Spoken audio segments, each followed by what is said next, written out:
Bonjour, bonjour, bienvenue sur la chaîne Je peux pas, j'ai puzzle. Je suis présentement dans un état d'excitation confinant à l'hystérie. Confinant, est-ce que vraiment on avait envie d'utiliser ce mot? Je ne suis pas sûre. Première vidéo et tu t'incrustes déjà. Tu viens faire un coucou. Bon, vous la verrez souvent, hein.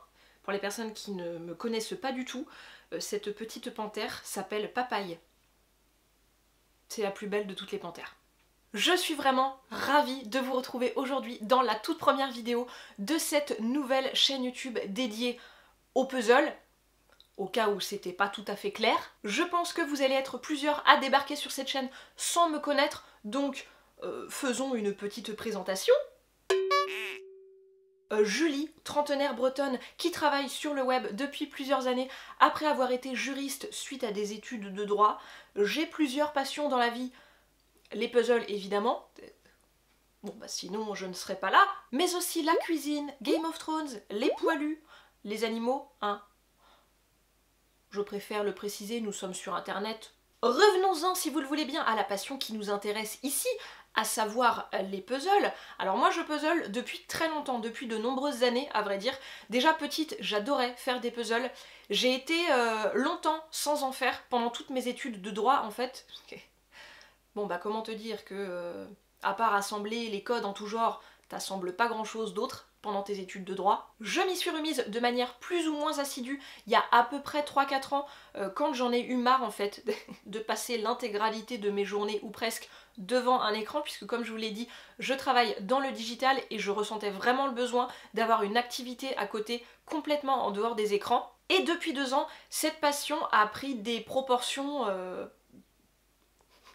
plus importantes. Confinement oblige, en 2020, de nombreuses personnes se sont découvert une passion pour les puzzles et j'en ai été la première ravie parce que plus grande est la communauté de puzzleurs et puzzleuses, plus belle est la vie, quelque part.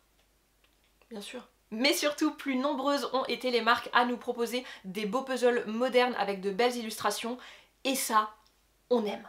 Alors justement, en parlant de beaux puzzles, voilà une transition parfaite qu'elle était belle. Vous allez pouvoir le remarquer au fil des vidéos, j'ai des goûts assez, j'allais dire difficiles. Pas forcément difficiles, mais en tout cas prononcés, affirmés en matière de puzzle. Il y a vraiment des puzzles que je n'aime pas du tout faire, que je ne possède pas. Typiquement les photographies, que ce soit de paysages, d'animaux, ici c'est un non. Je n'aime pas non plus par exemple les puzzles avec des grosses écritures qui sont assez en vogue en ce moment.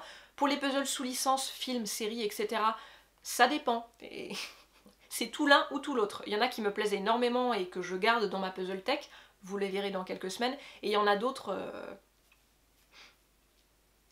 Non, je n'aime pas non plus les puzzles challenge, vous savez, les gradients, les monochromes, etc.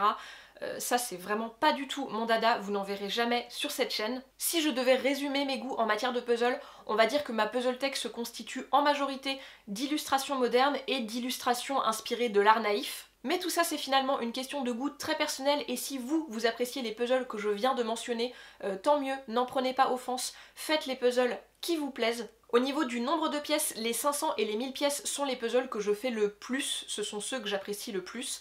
Je fais de temps en temps des 1500 pièces et j'ai fait une fois un 2000 pièces, le flea market de Hay, mais ça reste vraiment anecdotique, même si je suis pas du tout dans le challenge et j'aime prendre mon temps quand je fais un puzzle, j'aime aussi que ça aille relativement vite pour passer au suivant. Une fois que j'ai terminé un puzzle, 2 options, soit je décide de le garder et il rejoint ma puzzle tech. Certaines personnes ont une bibliothèque, moi j'ai une puzzle tech, laissez-moi. Soit je le donne autour de moi ou je le revends via des sites comme Vinted et Le Bon Coin. D'une manière générale, je garde mes puzzles, hein. En majorité ils rejoignent ma puzzle tech parce que je les choisis avec amour, hein. Je les aime, ce sont mes puzzles. Mais la problématique est que une puzzle tech, ça se remplit vite, suivant la taille des boîtes, etc. Donc parfois je suis quand même obligée de faire un petit tri. En tout cas, je n'ai jamais collé et exposé un puzzle. Je range systématiquement les boîtes dans ma puzzle tech et je les ressors quand j'ai envie de refaire le puzzle. Je sais que certaines personnes détestent refaire un puzzle. Moi, ça ne me pose absolument aucun problème. Mais je ne suis pas fermée au collage, hein. Possiblement, on fera peut-être mon premier collage en vidéo. Parlons peu, parlons bien, parlons matériel, parce que comme chacun sait, puzzler dans de bonnes conditions, c'est important. J'ai 2 supports à la maison pour puzzler. D'abord le porte-à-puzzle de la marque Jumbo que je trouve très pratique parce qu'il se referme avec des scratchs. Il y a également 2 panneaux pour trier les pièces, vous le voyez présentement à l'image. Et ensuite un support que j'ai à moitié fait maison.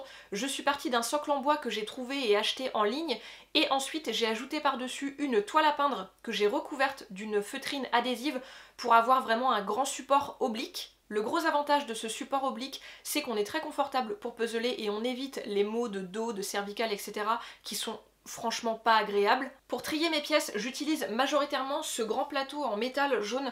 Vous êtes nombreuses à me demander où je l'ai acheté sur Instagram, mais à la base, c'est pas du tout un outil pour puzzler, c'est un plateau d'une table basse Ikea.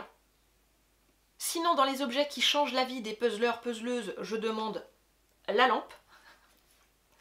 Parce que toi-même tu sais, puzzler le soir en lumière artificielle, c'est compliqué. J'aime beaucoup cette petite lampe qui déjà est plutôt jolie, hein, esthétique, ce qui ne gâche rien, mais surtout qui permet de, vous voyez, de régler sur le socle la lumière et la chaleur, ce qui n'est pas du tout négligeable quand vous puzzlez, parce que suivant l'image, les tonalités, les couleurs, etc., vous pouvez avoir besoin que ce soit plus chaud ou froid. Autre petite chose, ma foi, fort pratique, la loupe. Les personnes qui ont déjà fait la carte du maraudeur chez The Noble Collection savent. Je vous montre quand même le modèle. Regardez par rapport à ma main. On fait comment nous avec ça, sans loupe? Sans loupe, tu saignes des yeux. Alors certes, c'est pas toujours utile suivant les puzzles, mais quand j'en ai besoin, je suis bien contente de l'avoir. Voilà, c'est tout pour cette mini vidéo introductive. Je suis vraiment ravie de vous retrouver sur cette nouvelle chaîne YouTube. Je suis ravie. Ravie. De mon côté, j'adore regarder les vidéos autour du puzzle, mais il y en a très peu sur le YouTube français, donc je suis ravie d'avoir ouvert ce nouvel espace. Non mais ça va être cool. On va bien s'amuser. Et puis possiblement, cette chaîne YouTube n'est que le premier pan d'un plus gros projet autour du puzzle. Moi je ne sais pas, je pose ça là comme ça. J'espère que cette chaîne vous trouvera et que les puzzleurs et puzzleuses passionnés parmi vous seront aussi joyeux que moi. Je vous embrasse et je vous souhaite de merveilleuses sessions puzzle.